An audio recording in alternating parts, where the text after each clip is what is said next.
अस्सलाम वालेकुम। मरीज था, ब्लड कैंसर था, जो कि आज इसकी रिपोर्ट बिल्कुल नेगेटिव है। ये कितने महीने दवाई इस्तेमाल की है? 6 महीने की थी। 6 महीने ब्लड कैंसर, अब बिल्कुल ओके। मरीज भी माशाल्लाह हशाश बजाज बाहर बैठा है।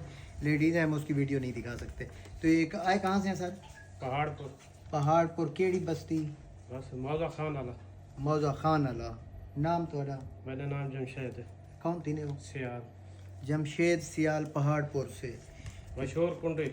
मशहूर कुंडी। अच्छा, किसी ने कोई वेरिफिकेशन करनी है तो अल्हम्दुलिल्लाह मुकम्मल ठीक हैं। कैंसर की एक ही मेडिसन है और ब्लड कैंसर से मुकम्मल शिफा जब है। इसके CBC टोटल देखे हैं मैंने, इसके रेड ब्लड सेल, प्लेटलेट, इसका जो है ना वाइट ब्लड सेल, बिल्कुल TLC हर चीज़ लेवल पे आ गए।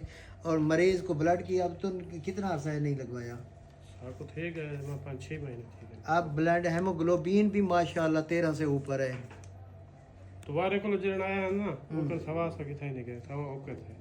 डायरेक्ट सारे को आए हो। जी मैं और कितने पासे ना गए नहीं काहे ना ये- ये आखे लाहौर के मैंने उस काहे नहीं था। तो अब वादा साहब एक बंदे रहे मैं सब्जी मंडी काम करना जी। वाला सही था यार। ठीक है जी, ठीक है सर, ओके हो। दवाई की कोई ज़रूरत ही नहीं है अब। ठीक है। ठीक है, ये चेक कराने आए हैं, दवाई की कोई ज़रूरत नहीं है अब इसको खिलाने की। बिल्कुल 100% ओके है। आप जहाँ चाहें चेक करवाएं, ये मसला है ही नहीं। ठीक। ओके जी, लव यू हो गया।